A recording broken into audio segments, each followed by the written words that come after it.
Hello बच्चों, let's read this question. The question says, select the correct option. Option A, 8th, 9th and 10th pairs of ribs articulate directly with sternum. Option B, 11th and 12th pairs of ribs are connected to the sternum with the help of hyaline cartilage. Option C, each rib is a flat thin bone and all the ribs are connected dorsally to the thoracic vertebrae and ventrally to the sternum. Option D, there are 7 pairs of vertebrosternal, 3 pairs of vertebrochondral and 2 pairs of vertebral ribs. Now, to answer this question, first let us understand the key concept of this question.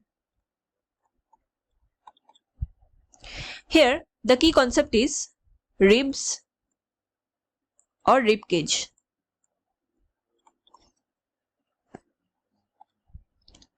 So what are ribs? Ribs ऐसे structures है जो lungs को surround करके रखते हैं and उसको protect करते हैं. Ribs plays important role in the functioning or placing of diaphragm too, जो अल्टीमेटली हमारे ब्रीदिंग में बहुत इंपॉर्टेंट रोल प्ले करते हैं. नाउ अगर हम रिब का स्ट्रक्चर देखें तो रिब्स में total 12 pairs of ribs present होते हैं. रिब्स डोर्सल पोजीशन में स्टर्नम के साथ कनेक्टेड होते हैं एंड वेंट्रली वर्टिब्रे के साथ कनेक्ट होते हैं. अगर हम फर्स्ट 7 पेयर्स ऑफ रिब्स को देखें 1, 2, 3, 4, 5, 6 एंड 7, ये फर्स्ट 7 पेयर ऑफ रिब्स को हम ट्रू रिब्स भी कहते हैं बिकॉज ये बोथ पीछे वर्टिब्रे के साथ एंड सामने स्टर्नम के साथ डायरेक्टली कनेक्टेड होते हैं. Next 3 pairs of ribs 8, 9, 10. Next 3 pairs of ribs को फॉल्स रिब्स कहा जाता है. रीजन बीइंग ये पीछे वर्टिब्रे से कनेक्टेड होंगे वेंट्रली. हाउएवर सामने से ये जो पहले के 7 रिब्स प्रेजेंट है उनके साथ जाके कनेक्ट हो जाते हैं. It is not connected with sternum.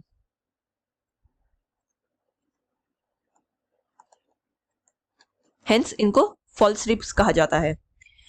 And एकदम लास्ट में जो 2 रिब्स प्रेजेंट होते हैं 11 एंड 12, इन दोनों रिब्स को फ्लोटिंग रिब्स कहा जाता है. इसका मतलब ये पीछे से वर्टिब्रा से कनेक्टेड है. हाउएवर सामने ये ना ही पहले के रिब्स से कनेक्ट हो रहे हैं या डायरेक्ट स्टर्नम से कनेक्ट हो रहे हैं. ये खाली खुला रहता है. हेंस इसको फ्लोटिंग रिब्स भी कहा जाता है. Now let's check the options here. हमें करेक्ट ऑप्शन को सिलेक्ट आउट करना है. कहा गया है ऑप्शन ए में 8th, 9th and 10th pair of ribs articulate directly with the sternum.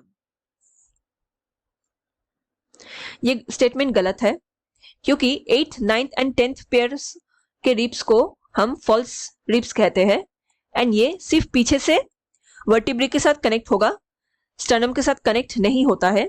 ये डायरेक्ट पहले के 7 रिब्स के पेयर्स के साथ कनेक्ट हो जाते हैं. So this statement is a wrong statement. Option B 11th and 12th pair of ribs are connected to the sternum with the help of hyaline cartilage. This is a wrong statement. 11th and 12th pair of ribs को हम floating ribs कहते हैं क्योंकि ये सामने से sternum के साथ कनेक्टेड नहीं है, सामने से खुला रहता है, सिर्फ पीछे से कनेक्टेड होता है through vertebrae. Option C each rib is a flat thin bone and all the ribs are connected dorsally to the thoracic vertebrae and ventrally to the to the sternum. Again ये statement गलत statement है. Not all the ribs, only true ribs. बाकी false ribs वो सिर्फ पीछे vertebrae के साथ connect होगा एंड सामने से वो पहले के 7 रिब्स के साथ कनेक्ट हो जाते हैं एंड फ्लोटिंग रिब्स सिर्फ पीछे वर्टिब्रे से कनेक्ट होगा एंड सामने से किसी के साथ भी कनेक्ट नहीं रहता है.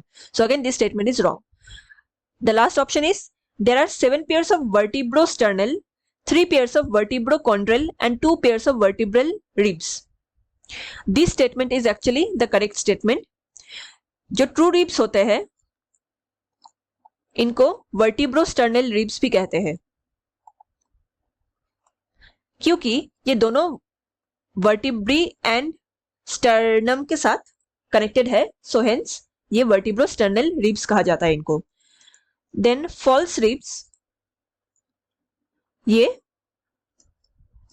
वर्टिब्रोकॉन्ड्रल कहा जाता है इसको, बिकॉज ये पीछे से वर्टिब्रा के साथ कनेक्ट रहेंगे एंड सामने ये पहले के 7 पेयर्स ऑफ रिब्स के साथ कनेक्ट हो जाते हैं with the help of hyaline cartilage. Hence, the name is given vertebrochondral. And last, floating ribs. ये सिर्फ पीछे वर्टिब्रे के साथ कनेक्ट होगा, hence इनको vertebral ribs भी कहते हैं. So the correct option here is option D. Hope you understood it well. Best of luck.